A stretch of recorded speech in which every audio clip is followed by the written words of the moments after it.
It's the 10th anniversary of the iPhone, and it has fundamentally changed the way humans communicate. Apple has sold more than 1 billion and has spurred other companies to imitate the device that put a computer and the internet in the palm of your hand. For children, though, it's had an effect on how they communicate, play, and learn. Joining us now is Melissa Henson, Program Director, Parents Television Council. She's going to discuss the effects of this iPhone with children. Hi, welcome back. Thanks. Nice to see you.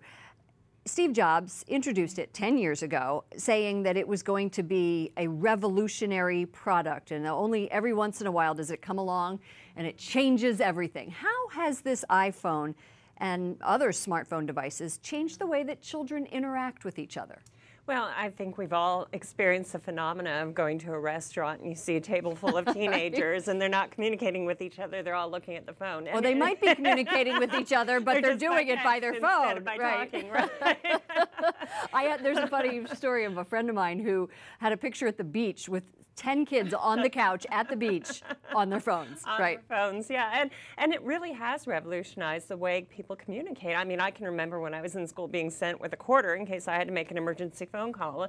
You can't find pay phones now, so you kind of have to have a phone of some kind in order to make a call home in case of an emergency. When should kids get a smartphone then? Yeah, see, you can still get the dumb phones, you know, the simple phones that allow you to make a phone call and receive a phone call and do very little else. And I would really recommend that for young kids. Maybe kids 16 and older, it's fine to get them a smartphone, but it's just too much of a temptation and too much of a distraction. My children cannot listen to this.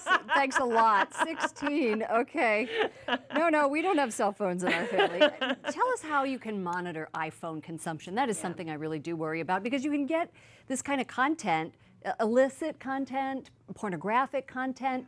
It's right there. It's all there with a click of a couple buttons. Yeah, well, fortunately, the iPhone has fairly robust parental controls. And if you want additional protection on top of that, there are apps that you can install on the phone that will basically mirror for you what your child is doing on their device. So any text messages they might be receiving, any photos they might be transmitting, any phone calls, you can find out where they are and what kind of messages they're receiving and sending. One of the things I use is Find My Friends on this iPhone, and I can swipe it and say, they're at the park. Right, I got it, right? Which is actually very helpful. Do you recommend a detox for families? Yeah, it's a good idea. And especially, you know, I think it's important to set limits on times and places where phones can be used. So off limits in the bedrooms, for example, or turn them in at the end of the day and mom and dad keep the phones in their rooms until it's time to leave for school the next morning. Well, you know, because I would think that it would be very easy for people and children to start with some sort of addiction or obsession. Yeah, absolutely.